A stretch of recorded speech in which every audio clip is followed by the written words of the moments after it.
donc. On en a fait des erreurs de parcours depuis qu'on s'est installé sur cette bonne vieille terre, à commencer par avoir construit les pyramides sans utiliser d'échafaudage. Oh là là, mais tout ce temps qu'on a perdu. Et on a surtout rendu le surménage et la fatigue au travail une norme. Pour se détendre, les moyens sont multiples. Certains font des triathlons, d'autres font des séjours à Pattaya. Et moi, j'ai trouvé mon petit truc.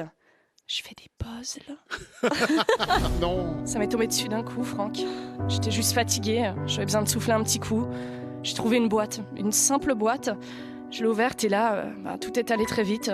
Je me suis mise à trier des pièces et sans que je m'en rende compte, je suis restée assise sur le parquet froid de mon appartement pendant 6 heures à assembler ces petits morceaux d'images. Dire pourquoi les puzzles sont toujours des petites photos de ponts la nuit ou des chiots dans des paniers.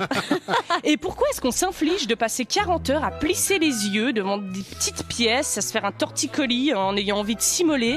Tout ça pour qu'au bout de 3 semaines d'anxiété, on se dise « Ah ouais, c'est la même image que sur la boîte. » Nous les trouvons dans les maisons de retraite, dans les jardins d'enfants, ainsi qu'encadrés au réfectoire des vieux hôtels d'alpage. Nous les appelons puzzle ou encore un puzzle si vous êtes à l'article de la mort. Adorés par certains et provoquant l'indifférence la plus totale des autres, pour le héros de cette semaine, enquête au cœur de ce mystérieux jeu de patience où détente rime avec chercher un bout de ciel bleu qui ressemble à 962 autres bouts de ciel bleu. Ouais, parce que j'ai choisi un puzzle 1000 pièces, Franck. Ça, c'est ma petite contribution au jeu bien connu de C'est moi qui est la plus grosse. 1000 pièces. Alors que j'avais jamais fait ça. 1000. Mais qu'est-ce que je suis cool à me lancer des défis pareils. Et les gens qui font du parachute, j'ai rien à vous envier. Regardez-moi comme je suis rock, entouré de toutes mes petites pièces. Bon, évidemment, moi, en grande néophyte du puzzle game que j'étais, j'ai commencé mon puzzle par l'intérieur. Et après un petit détour sur Internet pour trouver des techniques d'assemblage de puzzle, ouais, certaines recherches Google sont plus compliquées à assumer que d'autres. Eh ben, j'ai appris que commencer son puzzle par le milieu est une attitude de turbo-connard qui s'est fait bouillaf par Satan lui-même. La communauté des puzzle addicts est vraiment intransigeante à ce sujet. Tu peux avoir massacré un animal sans défense ou faire partie du fan club très sélect de Stanislas Rigaud. Tout est pardonnable sauf commencer un puzzle par le milieu. Bon, du coup, j'ai tout recommencé par le cadre et je l'ai assemblé en moins de 6 heures.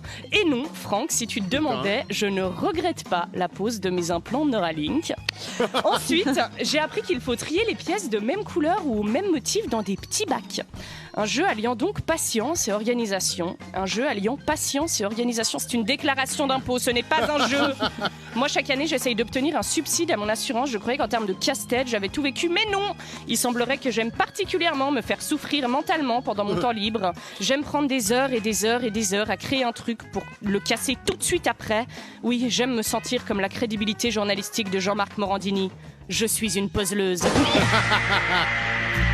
Ouais, parce que le puzzle, ça fait partie de ces jeux de société qu'on appelle casse-tête, comme le mot fléché ou le sudoku.